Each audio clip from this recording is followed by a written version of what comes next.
we have a security expert to speak to on the issue of security in Assin North. If you can hear me, Adib. Hello, can you hear me? Yeah, we can hear you, bro. Good morning. How are you? Good morning. Very well. I trust you are good too. We're doing very well. We're looking at Assin North and what will transpire today as far as the elections, the by-elections is concerned. And we want to take your view on what you think in terms of security. Now, I would want us to have the conversation prior to today. I want us to have that conversation.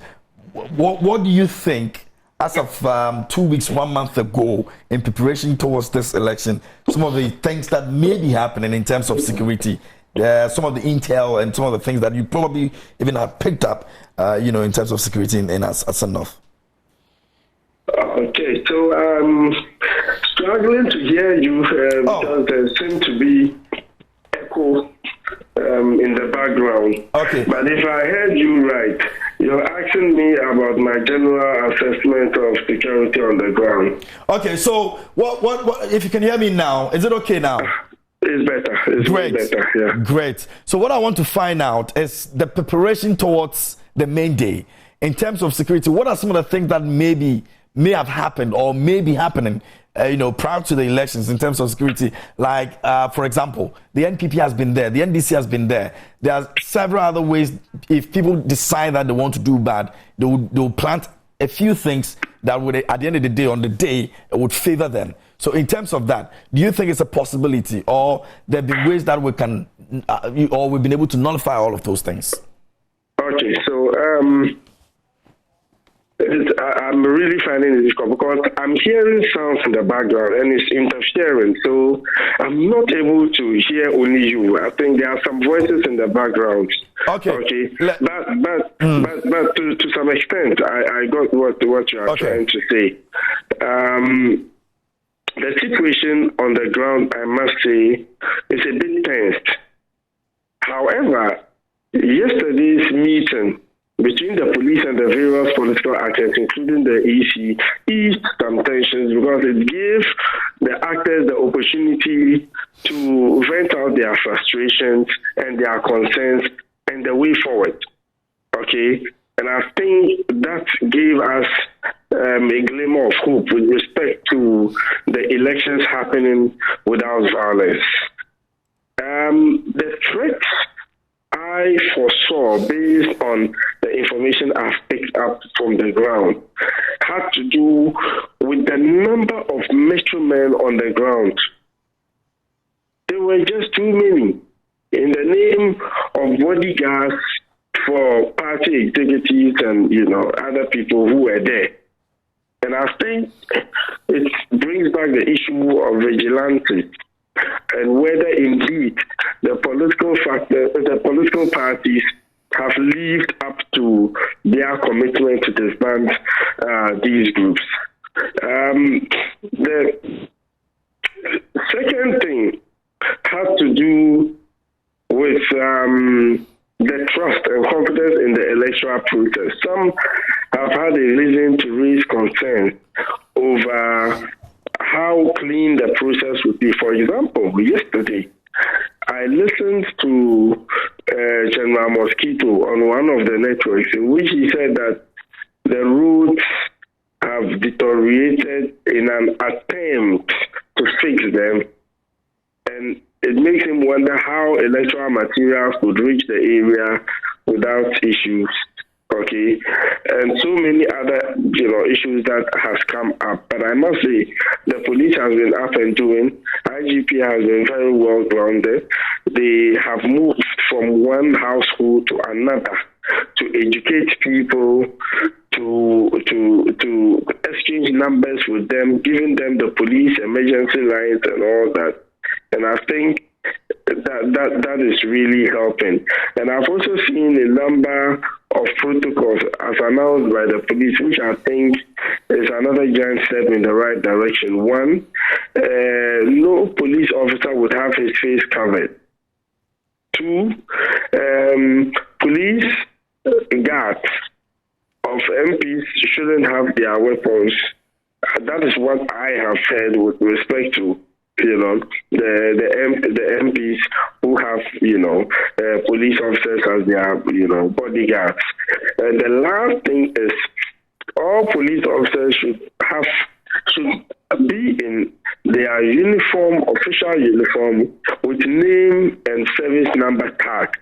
No police officer should be unidentifiable. Everybody should be identifiable, so we know who to hold to account if anything goes wrong.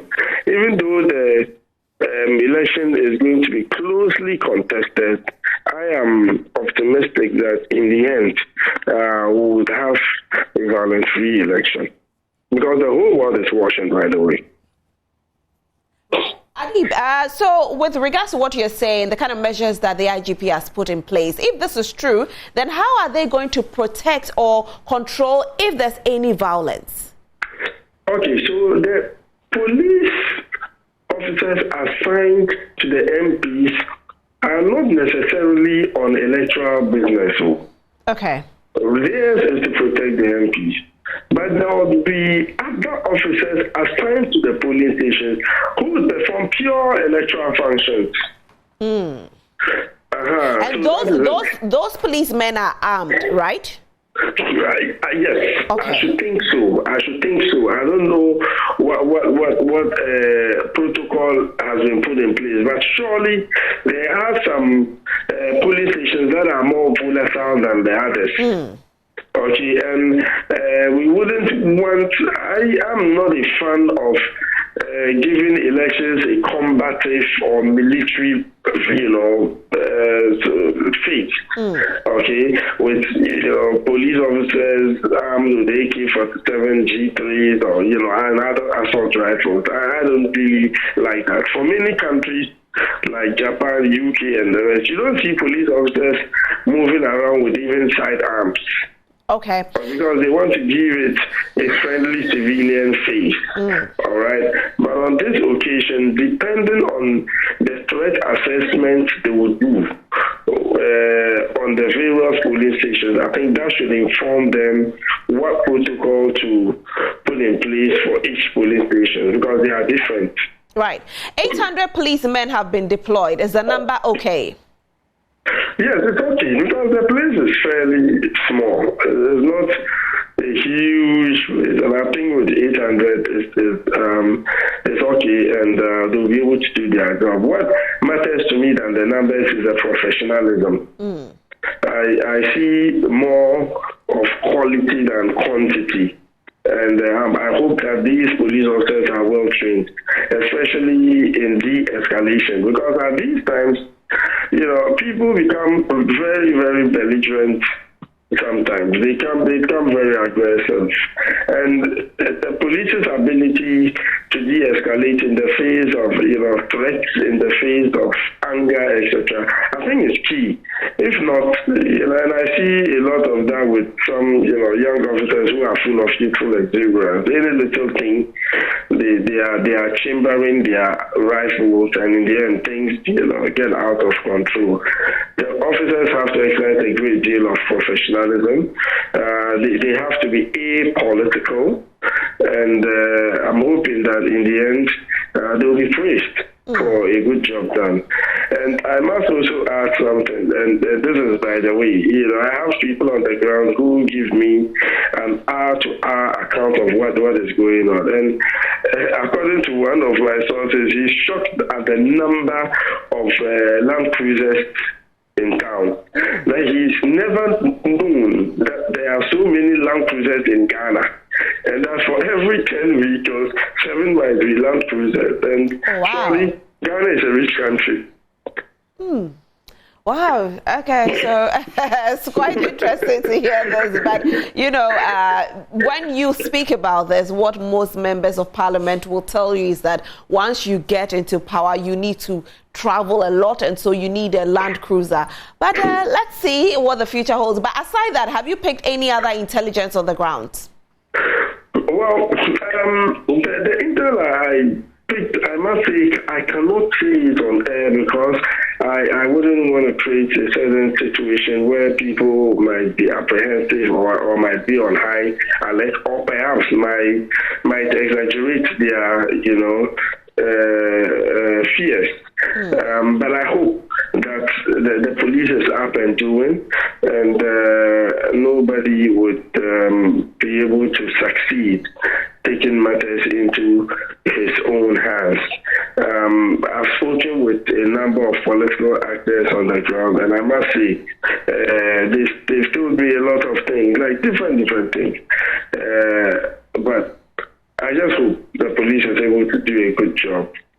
Fantastic. Thank you so much for speaking with us this morning, Adib Saani. My pleasure. Have a good day.